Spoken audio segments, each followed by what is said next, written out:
पाहताय महाराष्ट्रातील सर्वात जलद news network Maharashtra police news 24। मुख्यमंत्री देवेंद्रजी फडणवीस साहेब यांचा आमदार बालाजी काळे व आमदार दिलीप वळसे यांच्या उपस्थितीत श्री क्षेत्र भीमाशंकर देवस्थान आराखडा कामाची पाहणी दौरा। यावेळी आमदार महेश लांडगे, जिल्हाधिकारी जितेंद्र डुडी हेही उपस्थित होते। सन 2027च्या सिंहस्थ कुंभमेळ्याच्या पार्श्वभूमीवर श्री क्षेत्र भीमाशंकर आदर्श ग्राम प्रकल्प टप्पा 3 अंतर्गत तब्बल 172.21 कोटी रुपयांच्या विकास कामांना नुकतीच प्रशासकीय मान्यता मिळाली। भाविकांना तसेच पर्यटकांना योग्य आणि दर्जेदार सोयी सुविधा मिळतील, त्यामुळे आपल्या पर्यटनाला एक नवी आणि वैभवशाली दिशा मिळेल। मतदारसंघाचा सर्वांगीण विकास साधून स्थानिकांना नवीन संधी उपलब्ध करून देण्यासाठी आम्ही कटिबद्ध आहोत। 1.5 वर्षाचे काम होतं। आता तुम्ही पाहणी केली, दर्शनही झालं असेल, पूजाही केली, मला अतिशय समाधान आहे। भीमाशंकर ज्योतिर्लिंग ज्याला संपूर्ण देशामध्ये मोठी मान्यता आहे, त्या ठिकाणी या ज्योतिर्लिंगाचं संपूर्ण काम आपण सुरू केलं होतं, ज्याच्यामध्ये मूळ मंदिर जे आहे त्या मंदिराचा सभामंडप, त्याचा जीर्णोद्धार आहे आणि परिसर विकास देखील आहे। आणि अतिशय वेगाने प्रशासनाने या ठिकाणी काम केलं आहे। जिल्हाधिकारी असतील, PWDचे आमचे अधिकारी असतील, इथले सगळे जिल्हा प्रशासनातले अधिकारी असतील, या सगळ्यांचं मी मनापासून अभिनंदन करतो की अतिशय चांगल्या प्रतीचं काम, अतिशय वेगाने काम त्यांनी या ठिकाणी केलं आहे।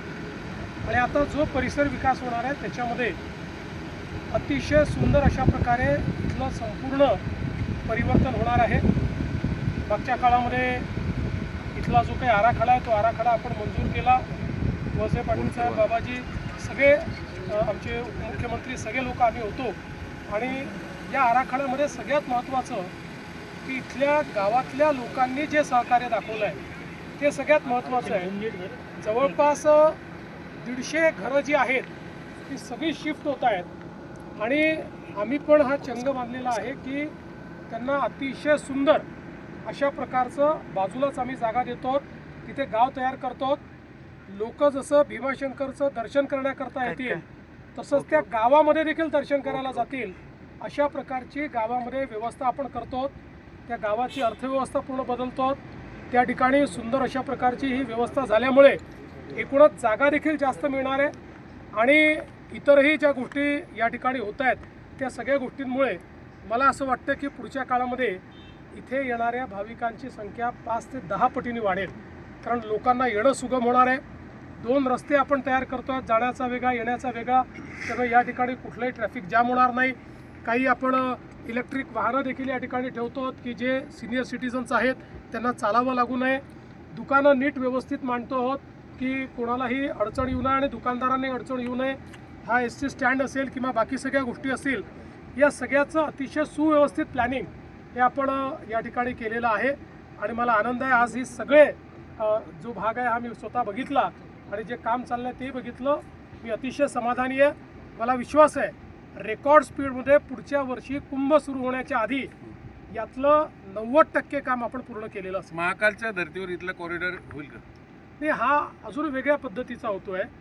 महाकाल हे एक आपल्याला माहिती आहे की उज्जैन गाव आहे, मोठं शहर आहे।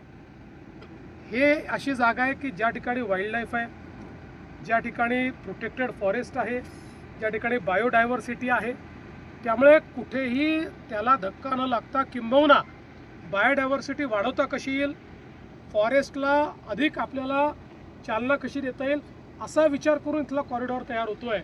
त्यामुळे हा नैसर्गिक कॉरिडॉर असेल, हा सुंदर कॉरिडॉर असेल, लोकांना अतिशय नैसर्गिक, म्हणजे जे आपण म्हणतो की शिवशंकर कुठे असतात तर ते अशा ठिकाणी असतात की जिथे फक्त प्रसन्न वातावरण असतं, जिथे निसर्ग असतो, असा निसर्ग हा इथे पाहायला मिळतो। 2 दिवसामध्ये भीमाशंकर पावले साहेब दिसलं, ते मुख्यमंत्री झाले, आज तुम्ही इथं आलेत मुख्यमंत्री म्हणून, PM होण्याची ऑब्व्हियसली मला आज एवढंच हवं आहे की अल निनोचं वर्ष आहे, त्यामुळे भीमाशंकराचा आशीर्वाद मिळावा आणि पाण्याचं डेफिसिट कमी व्हावं, एवढीच भीमाशंकराला आज प्रार्थना आहे।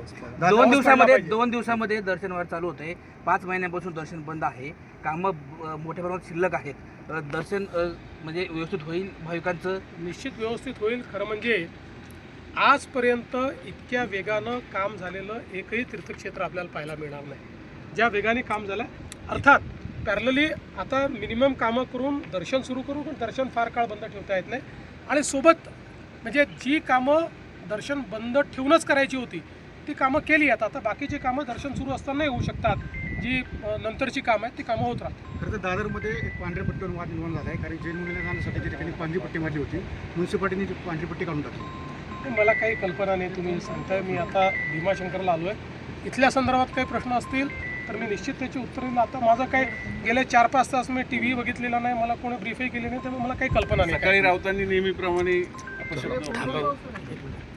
बघा, आपण पुण्य ठिकाणी बसलेलो आहोत. इथे ही अशी चांगली जागा आहे, त्यामुळे या ठिकाणी कुठलेही प्रदूषणकारी शब्द हे आपण वापरू नये. सर, आमच्या खात्यावर महाराष्ट्र पोलीस न्यूज 24 साठी महाराष्ट्र प्रतिनिधी पंकज सरोदे.